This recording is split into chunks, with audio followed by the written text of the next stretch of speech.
bit of the roads now, coming home to my old town. This pretty smile, this pretty face. Bonjour à tous et bienvenue dans ce nouvel épisode du Crash Test en partenariat avec Le Figaro et le BIC, le Business Innovation Center de Montpellier. Aujourd'hui, nous recevons Jérôme Gaucher, il est le fondateur d'Awadac. Bonjour Jérôme. Bonjour Anne. Alors vous allez pitcher en regardant la caméra, en moins d'une minute, c'est à vous. Awadac, on produit des solutions digitales pour la restauration et pour l'hôtellerie. Notre métier, c'est de produire des interfaces qui permettent aux clients de pouvoir commander des produits comme des services et de pouvoir payer directement. Ces interfaces permettent aussi aux restaurateurs de pouvoir scénariser ses menus, ses cartes, de produire des services pour ses clients et surtout de lui permettre de gagner un peu plus d'argent et de faire beaucoup d'économies.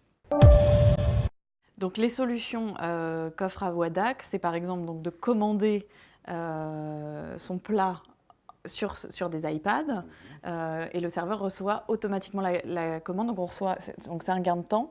Le temps moyen en fait, pour déjeuner aujourd'hui, c'est 31 minutes. Donc si vous passez 30 minutes déjà à attendre de commander et de payer, votre repas est complètement raté. Nous, on avait parti du principe qu'on déléguait toute cette partie commande et paiement aux clients.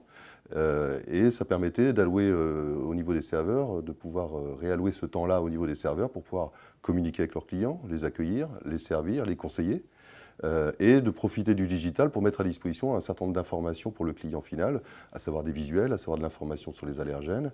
On relie en plus ces interfaces avec des montres connectées qu'ont les serveurs, qui leur permet en fait de recevoir aussi un certain nombre d'alertes. Vous avez besoin d'eau, vous avez besoin de sel, vous avez besoin de poivre. En temps réel, ici. Vous les appelez, on limite donc les temps de déplacement. Donc on a joué vraiment sur limiter les frustrations. Alors une autre application, effectivement, il peut changer sa carte Voilà. quasiment en temps réel s'il n'y a plus un plat. Le restaurateur lui dispose d'une tour de contrôle, d'un outil qui lui permet de scénariser sa carte, de supprimer des plats, de mettre en avant des plats, de mettre des promotions en temps réel. Il suit en même temps toutes les données qui sont liées à cette consommation. Le tout fait que la consommation augmente d'une manière naturelle. Aujourd'hui, on est sur des résultats entre 25 et 35% d'augmentation du panier moyen parce que naturellement, on commande plus dès qu'on est sur une interface digitale. Merci beaucoup Jérôme. Nous recevons face à vous Claudia Zimmer. Bonjour Claudia. Bonjour. Vous êtes la fondatrice d'Aquafadas. En deux mots, Aquafadas. Une société qui crée des outils pour l'édition numérique. Donc vous allez challenger Jérôme. C'est à vous, je vous le laisse. Est-ce que la production digitale des menus représente un frein pour les restaurateurs qui ont l'habitude de produire sur des outils très simples et de changer facilement? Est-ce que vous amenez des solutions de l'accompagnement pour la maintenance? Notre métier, c'est de travailler sur les interfaces et donc sur des UX pertinents. Et donc c'est en ça où justement c'est le point central de notre produit, c'est d'avoir un back-office, une tour de contrôle qui permet au restaurateur de pouvoir travailler très facilement tout au long de la journée, de travailler son scénario. Quels sont les types de restaurants que vous allez cibler en premier?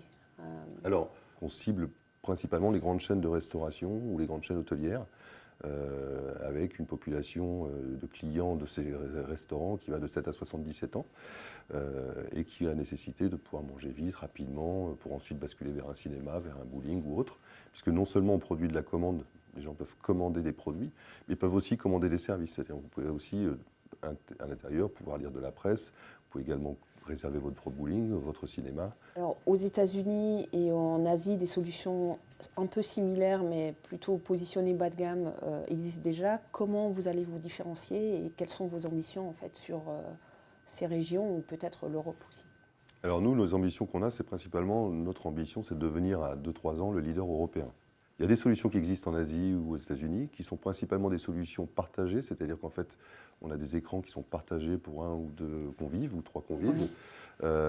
Alors que nous, on estime que ce qui est intéressant, c'est de pouvoir tracer un peu les habitudes alimentaires des gens pour pouvoir améliorer encore le processus opérationnel des restaurants. Donc c'est un outil qui peut ressembler à d'autres, mais qui a pour vocation de plutôt être un outil de fidélisation, de recommandation marketing, de pouvoir ensuite, quelque part, faire évoluer le business model vers la data, en fait.